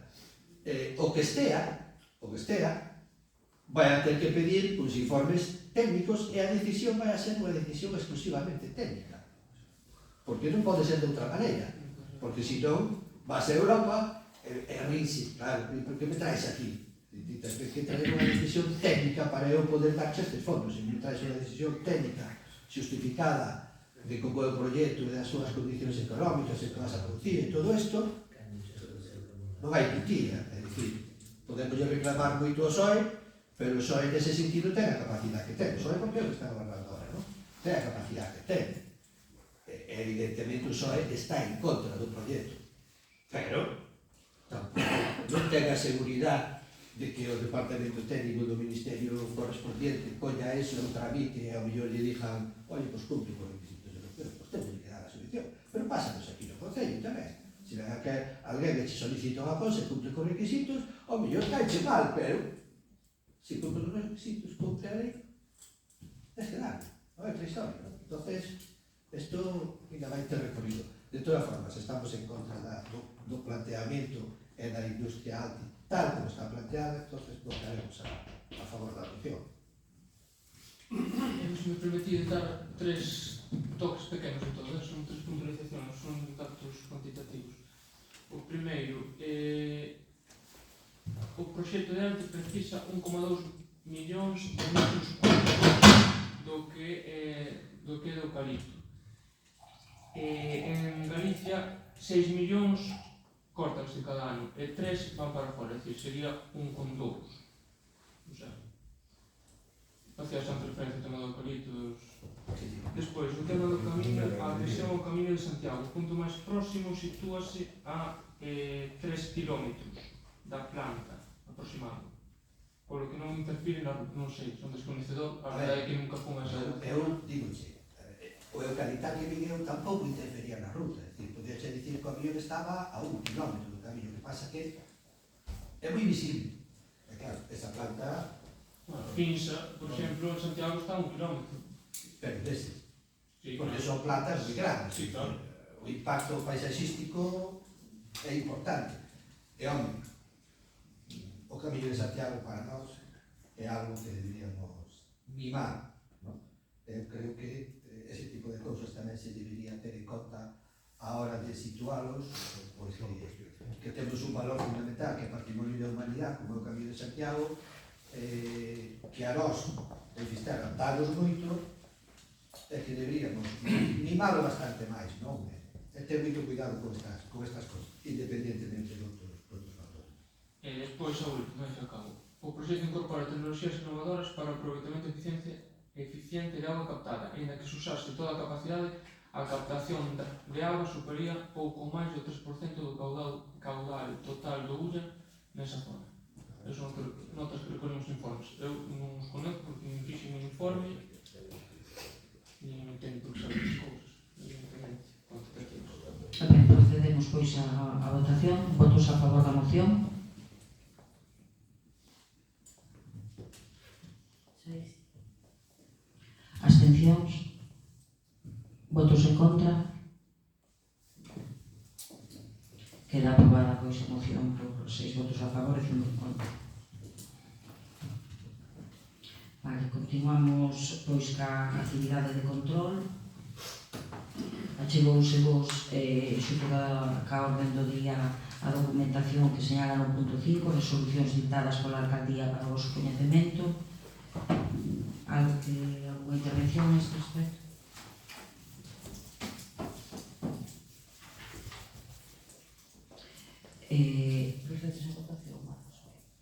E logo punto 6, resolucións dictadas pola alcaldía contrarias aos reparos efectuados pola intervención. Alguna intervención que destacar? Pois pasamos pois o punto C, logo se preguntas.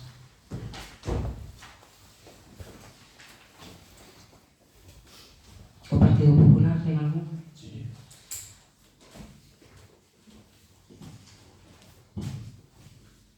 A primeira cuestión sobre a Rúa Peonil. Queríamos saber se a decisión reciente tomou no goberno actual e se é así, gostaríamos saber se houve algún tipo de contacto cos cidadáns, cos veciños, cos algún tipo de reunión, se tiveron en conta a súa opinión para algo ou algo. A ver, a Rúa Peonil foi debido ás obras que tiñamos no mercado cultural, pois digamos se anulou ou se suspendiu, e agora as obras están rematadas e se puso en activo Non houve máis que Pero eso. bueno, foi un tempo considerable, é dicir, é lógico que se genere ahora unha... Bueno, foi un cumprimento, cumplir a ordenanza, non houve máis que eso. Pero bueno, é o que me refiero, é que foi bastante amplio no tempo isto. O normal o mellor sería ahora pois volver a darlle ou darlle outra visión ou volver a falar ca xente. Pero se iso é o normal, podedes propover eso ou solicitarlo en calquer momento, non cando se acaban unhas obras que delimitaron esa suspensión, quero dicir. Ni sequera tampouco ninguén do goberno actual advertiu que eso se iba a volver a poner en marcha unha vez acabasen as obras. Ni sequera vostede na comisión sabía cando iba a ser, si que antes de Semana Santa, pero non sabía que iba a ser o día seguinte. Dixo vostede na comisión do lunes. Dixen que iba a ser reciente, que estábamos en proceso, que tiña que falar ca policía local, porque estábamos en ese proceso de decidir. Claro, entón, non se tuvo en conta a opinión de veciños ni nada, non? Para reter Temos en conta facer cumplir unha ordenanza que aprobou este Concello, que ten aprobada. Eso é o que pensei, en facer cumplir a norma, como sempre. Vale, pois eu penso que aquí hai que darlle unha volta, porque hai xente que se ve moi afectada, veciños, establecementos, porque a forma, o xeito de facer unha calle peonil non é meter unha cámara, unha valla, e xa está. Daqui, desta hora a esta hora non. Eso terá que ter un fin, terá que ter un motivo, terá que ser para algo. Eu esa normativa collina xa, non fui no noso goberno. Eso é unha normativa que hai no Concello e que eu, ainda que son alcaldesa, a máxima mandataria, teño que cumplirla tamén, como usted, como a todos os veciños. Algún proxecto para facer esa calle que sea de verdade peonil e non simplemente que haxa unha valla ali que diga que non poden pasar os coches? Remítome o que estou dicindo unha outra vez. Dou un cumplimento a unha ordenanza que é unha norma do Concello, aprobada por un goberno anterior ao que eu presido, pero que é unha norma que hai que cumplir ante a falta de calquer outro planteamento que se poda dar e que se poda promover de calquer maneira. Vostede como alcaldesa, con toda a autoridade que tanto lle gusta dicir, ten a súa man poder facer algo. Pero porque vou a ter eu na miña man as ideas da súa cabeza. Que te vai mi máis? Vale, sí, veña. Estou facendo cumplir a norma municipal que existe hasta agora e que teño que cumplir como alcaldesa. Estás con cosas continuamente, é igual. Vale, seguinte pregunta. Isto seguiremos con isto. Como está o tema do arquitecto municipal? Bueno, isto fuimos enviada xunto ca orden do día, as resolucións ditadas pola alcaldía, un decreto que é o decreto 159, no que se decretaba pois as bases do procedimento selectivo de arquitecto ou arquitecta en réxime de interinidade do Concello de Fisterra mediante oposición. E aquí, bueno, se explica no momento e no proceso no que estamos. Temos que modificar a vixente relación de postos de traballo, a RPT, estamos neso, estamos traballando con uns asesores, abogados, bueno, vamos solucionando en ese sentido, pero aquí no decreto xa se pon que, sin embargo, e mentras se procede a tramitación da modificación da actual RPT de xeito que recolla a creación do posto de arquitecto municipal e vista a acumulación de expedientes urbanísticos pendentes de resolver, faise necesaria a contratación dun funcionario interino ao abeiro do disposto no artigo 10.1 letra D do Real Decreto Legislativo 5/2015 de 30 de outubro, polo que se aproba o texto refundido da Lei do Estatuto Básico do Empregado Público que establece e recolle ese caso noso, polo cal mentras se soluciona e se fai a modificación da RPT, se incluye ese puesto e se provee, pois estamos no proceso de proveer un funcionario interino. Estamos en ese punto. Vale. Estás dando algún tipo de licencia de urbanismo? As que a lei permite concederme a min, que son moi pouquiñas, sí. En ese caso son otorgados por vostede, non? As que podo por la lei, sí.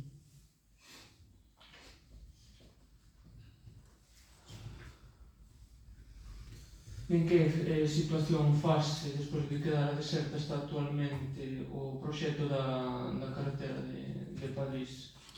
Bueno, pois a carretera de Padrís é o firme de Sardiñeiro, foi declarado deserto, xa o sabedes, ninguna empresa se presentou a licitación, porque decía que non era, bueno, non iban a obter un rendimento que calquera empresa, al menos, por eso se presenta unha obra.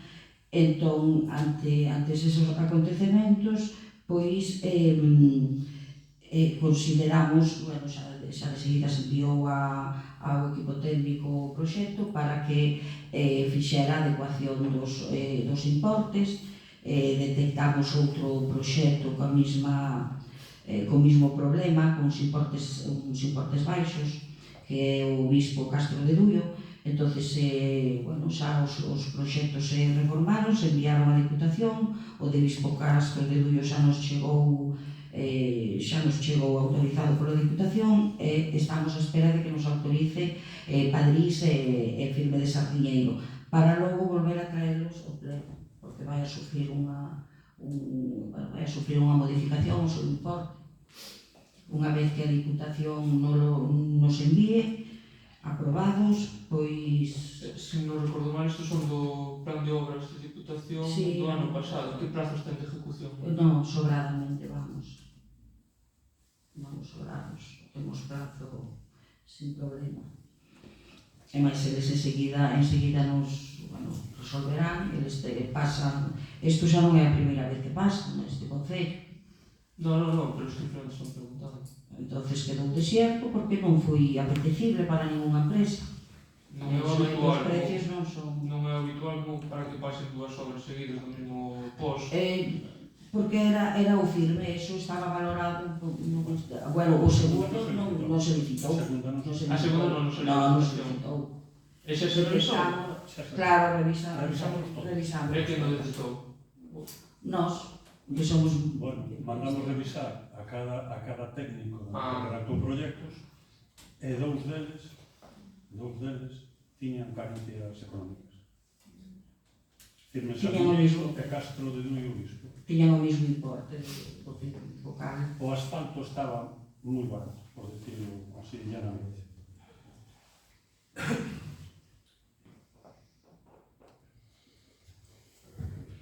Vale. Respecto da Rúa Granova en Sardiñeiro, que se incluiu no plan de obras de Diputación deste ano, según vostedes había uns permisos. Siguen a pedirse estes permisos os vecinos? Sí, seguimos traballando neso. E cantos pasaron xa por a notaría para formalizar? Non, estamos traballando neso. Usted que pensa que é dicir, vai a notaría que Non penso nada, estou preguntando só. Pois hai un traballo que facer e estamos neso. Pero non pasou ningún medio para a notaría, non? Non. Estamos redactando os documentos.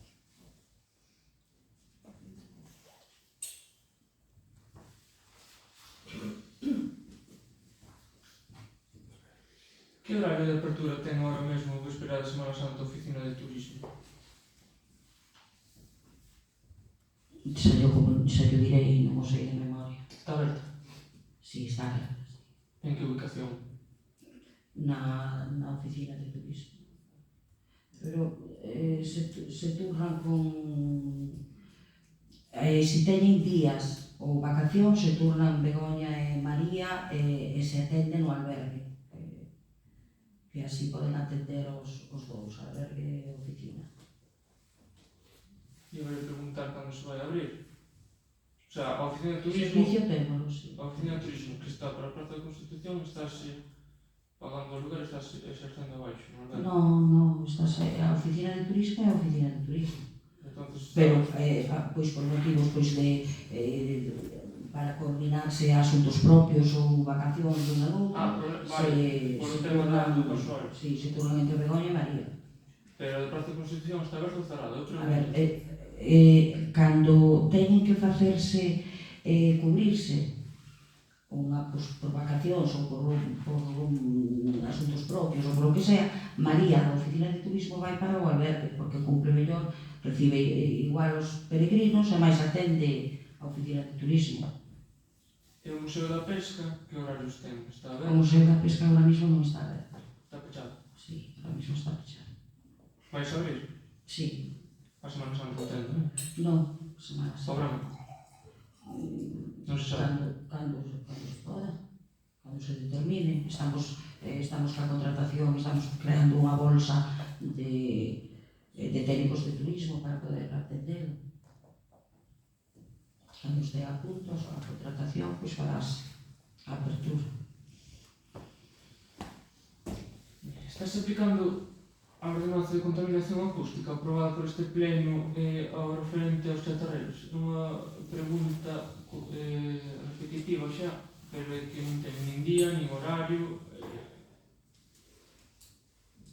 Aplica esa ordenanza de contaminación acústica. Supera uns 80 decibelios, entendo? Bueno, non teño ninguna denuncia por escrito a unha hora determinada para facer iso é. Home, pero entenderá que son molestos. Molestos son. Si, a policía local ten o horario que ten, e estes molestan máis ben no fin de semana que non está a policía local, pero bueno. Eu penso que hai que dar un toque, porque hai ninguén di que non exerzan as actividades que ten que exercer, pero hai que ter un horario decente. A 9 da mañá. Non festivo. A min eu son desperto, desde logo, pero bueno, hai xente que se pode molestar, evidentemente. Eu penso que non é o mellor do operativo, pero bueno. Vale, co tema acercase a época estival, co tema dos aparcamentos, sobre todo no que é o tema centro, que hai novas señales restrictivas do estacionamento, tense pensado algún tipo de habilitar a maiores algunha zona de estacionamento? Pero que zonas novas restrictivas? A zona da Ribeira está sinalizada, a zona dentro do mercado municipal, no mercado cultural agora está sinalizado, a rúa Peonil vai a funcionar. Bueno, como sempre hasta agora, quero dicir. Hai novas zonas. Acabamos de habilitar o parking da Lareira e iremos, bueno, non. É máis que nada como tema de previsión para o verano, porque está aí a porta tamén.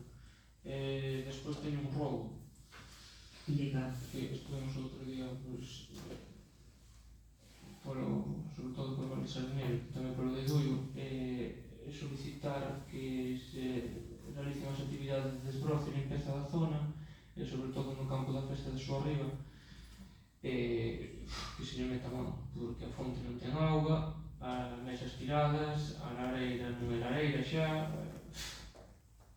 e ben o gran tamén, que cando se pode usar. Sí, xusto, creo que se fixo onte limparon o campo, despois de todo o inverno non facía falta telo limpo, sobre todo cando non dispoñamos de persoal, e nadie ali no inverno, onte limpámoslo, estamos acrecentando todo xa para poñer todo a punto para o verano. Xa empezamos cos desbroces, e bueno. Ahora mismo só nos queda o campo da resurrección por desbrozar. Está como robo, non como robo. Moi ben, algo máis?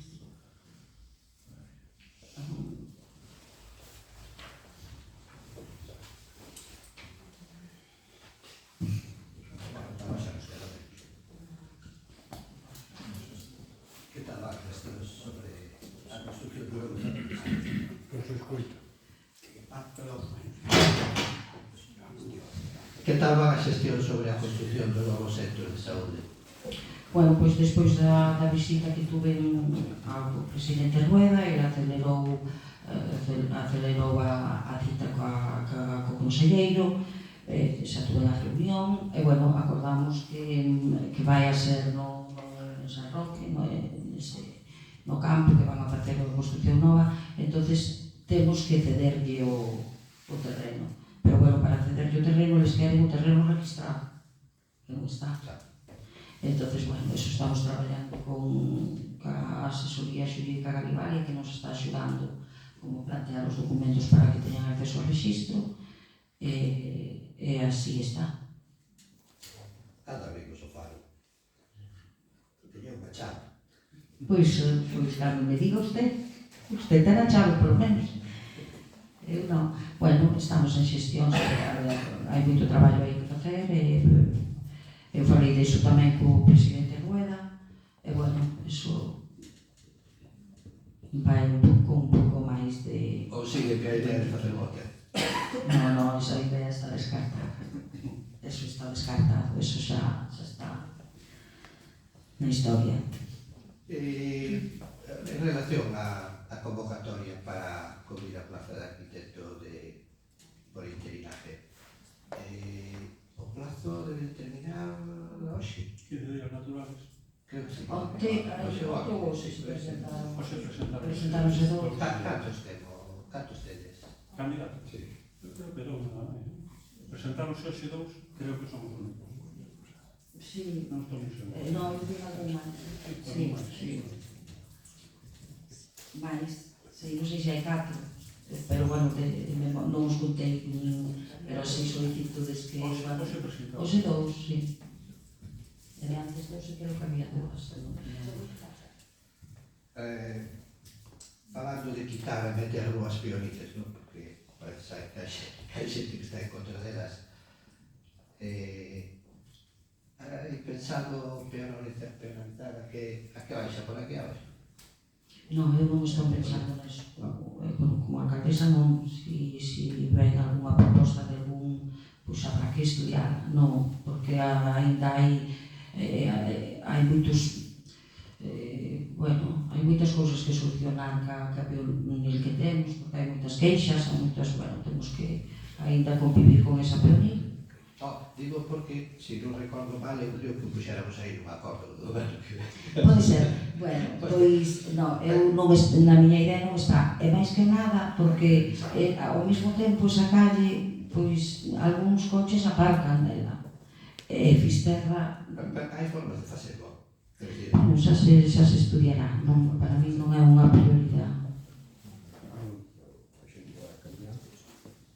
Bueno, xa, pero logo están as protestas, que non temos onde aparcar, que, bueno, pero eu teño que recoller todas esas cousas, esa información de uns e outros. Hai, como dixen antes, hai modalidades, as rúas peoniles hai moitas formas de enfrentalas, vale? Hai modalidades para todas as clases, podes ter certos aspectos, para residentes, en fin, hai moitas cousas, ¿no? Entonces, bueno. Xa, pero quedaríamos con unha vía sola de entrada a Fisterra. Unha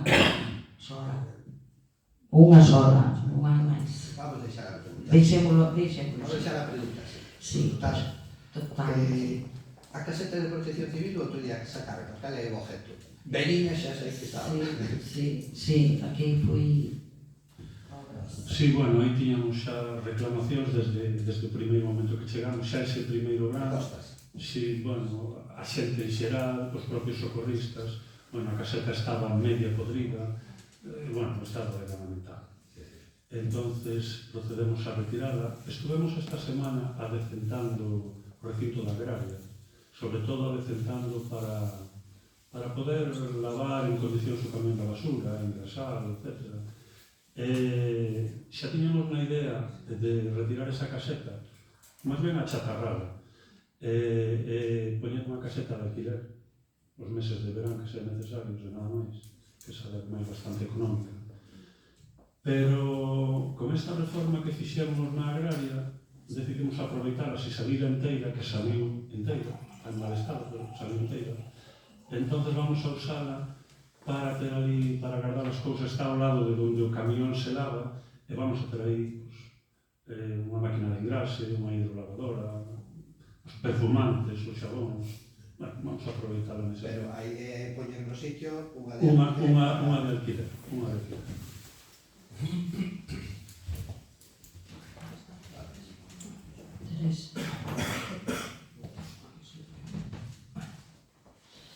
A ver, preguntas. Bueno, algunhas eu xa teño porque coincide co resto das portavoces dos outros grupos políticos. Pero, bueno, a primeira quería preguntar se existe no Concello un protocolo de prevención e actuación frente ao acoso sexual no ámbito laboral. Tedes algún protocolo? Sí que hai. Ahora, esa pregunta deberás haberme feito por escrito para eu buscar argumentarme. Porque hai, pero non exactamente, eu só preguntei, e hai un protocolo xa específico para eso que me pasou a Diputación o modelo, pero logo, bueno, dixeronme que xa temos pero hai que facer ese específico. O específico ese que eu falei ca Diputación me dixo que sería conveniente facer ese específico. Pero porque eu teño un modelo que se pode adaptar. No, pasou da Diputación. Sí, o que pasa que hai que convocar tamén a mesa de negociación, para todo hai que convocar a mesa de negociación, un trámite que... pero... de todas maneiras, iso só tiñamos cuberto con non sei que outro documento hai, pero bueno. É con 20 que baixa. É con 20 que baixa, sí, porque ese outro non era ben acoso laboral, pero... Outra cousa. Puxose o Concello en contacto con Patrimonio para informar do estado actual da Capela do Bom Suceso? No, eu non me puxo en contacto con Patrimonio ni Patrimonio comigo. Estou en contacto co Padre Brito, que é o promotor, o que promove a reforma. Pero nada máis. A reforma, no caso de facelas, terá que ser Patrimonio, ou é a Iglesia?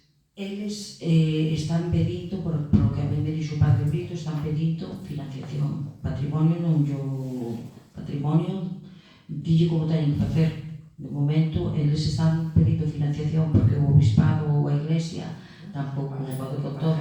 Parece ser que non. Entonces, estaban buscando financiación, pero hasta onde sei eu, puxos en contacto comigo e me comentou eso, que necesitaban financiación e que iba eu dixenlle que, bueno, a axuda que quixera, porque dixo si en un momento dado poderíamos solicitar unha reunión conxunta, eso tamén é patrimonio fisterráneo, non teño ningún inconveniente de acompañalo a donde el precise, se considera que lle é de axuda. Bueno, xa se falou tamén daqui do arquitecto, pero eu teño así unha información extraoficial, non sei se é verdad, que se vai facer un contrato temporal mentras non se cubra a praza. Sí, eso queremos. É certo? Sí, estamos neso, estamos preparando ese contrato temporal. Non saben cando será? Bueno, depende do noso servicio, Secretaría de Intervención, da celeridade que poda darlle, porque leva moitos asuntos. Vai tardar, quero dicir... Sí, esperemos que, eu espero que na semana que ven podamos ter ese contrato temporal. Bueno, tamén temos entendido que o mercado cultural non se inaugura porque están pendentes dunha subvención para o mobiliario, bueno, outro tipo de infraestructuras dos espazos. Prevese de máis ou menos cando sería... Non, pero bueno, a subvención, de feito son dúas subvencións, que pedimos unha primeira subvención para o telón, as luces, o sonido, porque al menos, bueno, me gustaría ver, bueno, unha obra de teatro necesario que se pudera facer ali, non se pode, ten un uso moi reducido por ese motivo. Entón solicitamos unha primeira subvención, xa fai polo menos 2 meses, pero non sei se tiñan 3 meses para resolver, bueno, de momento non sabemos. E agora hai outra que tamén solicitamos outras cousas que as que non... Porque a primeira era pouco importe, eran 30.000. Esta segunda é unha subvención un pouco máis amplia, que é hasta un importe de 60.000. solicitamos o resto de cousas e máis para adecuar un pouco o chan da planta de arriba, que sale moito polvo porque non ten terrazo ni plaqueta ni nada. Entonces queríamos habilitar eso para así poder evitar polvo e algunha cousa máis que fai falta de mobiliario. E bueno, a ver se neste ano, en un momento dado, tan pronto nos dixeran que sí, nos poñeríamos a encargar e a facer. Sobre o paso elevado que hai na rúa Federico Ávila, esta nova que se fixo, podíase señalizar mellor, é un robo, ou poñer luz, porque Xa bastantes incidencias ten a señalización de Badén, ten a señalización de Badén. Decía de poñer Ten o chan e máis un no... tipo de luz para que se vexa, porque hubo varios problemas ali con alguna... Bueno, porque van a unha velocidade que non deben ir. Por iso, pero é porque non se ve... Porque aparte dos pasos de peóns, o que é a pintura xa está bastante deteriorada, para ser bastante nova na rúa. Sí, é certo. Por iso digo que, non sei, alguna pintura especial ou algo que sea máis... Que sea máis... Roja non creo que Paso do Atlético de Madrid. non toda a pintura roja. Pero bueno, valoraremos eso. Valoraremos que sí. Pero se a xente fixera caso das señales e das... Reconozco que eu a primeira vez que pasei tamén era un salto, porque non vas na velocidade que tes que ir. As señales non son así moi... Pois está a señal de Badén, Non, xa sei que está. vertical, e máis despois están as señales abaixo. Non sei, pero hubo bastantes problemas, por eso decía de facer outro tipo de... Está permitido ese tipo de... Que sí, sí. Porque nos fixéramos precisamente na recta da Anchoa, nos fixéramos para meter os seis pasos, fixéramos tamén para facerlos así, e fixeran tamén de reductor de velocidade, mandáronos cambiar o proxecto, todo o dinero. Non sei por qué. Porque é máis caro. Non foi por eso. Non, eu mirei a normativa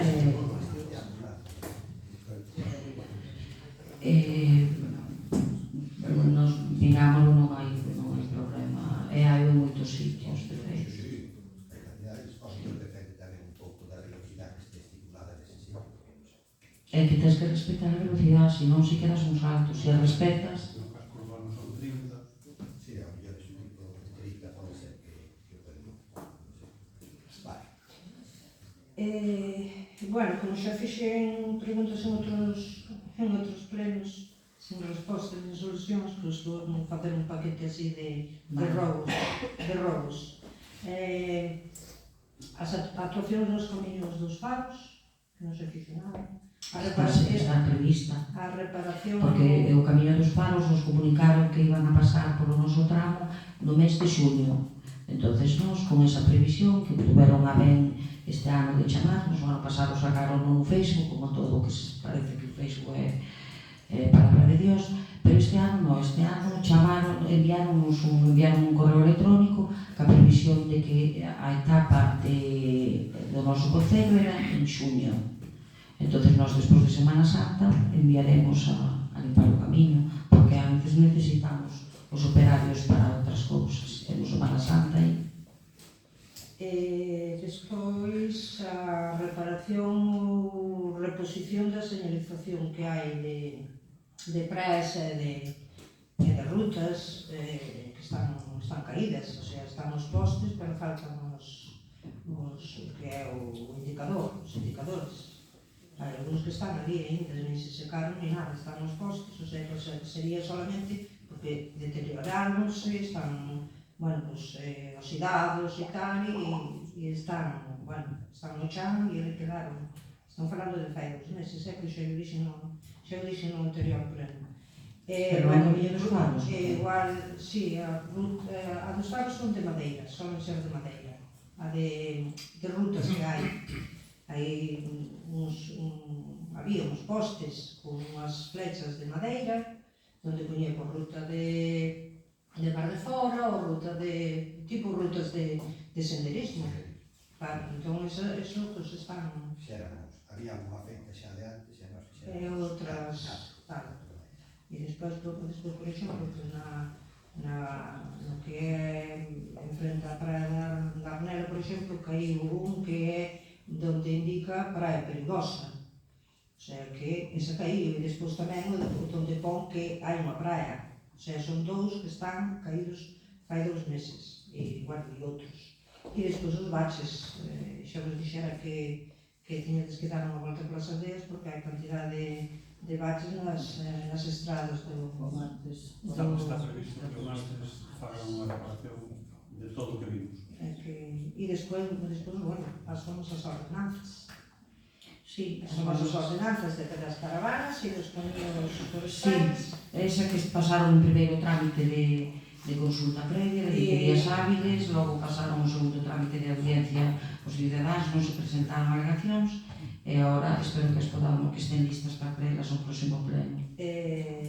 Sí, co cumprimento da normativa de normalización lingüística, porque puxedes os carteles, creo que desde vos, na zona do mercado, ou foi Portos, non sei, están en castelano. Hai que cambiarlos. E despois, pelo menos o bilingüista, como di aquel, que estamos en contra do bilingüismo. Dixe, no bilingüismo, dicías. O sea que eso, e bueno, incluso eso, que hai empresas que venen a traballar para o Concello e polo menos que cumplen cada normativa. Eso é. E nada máis.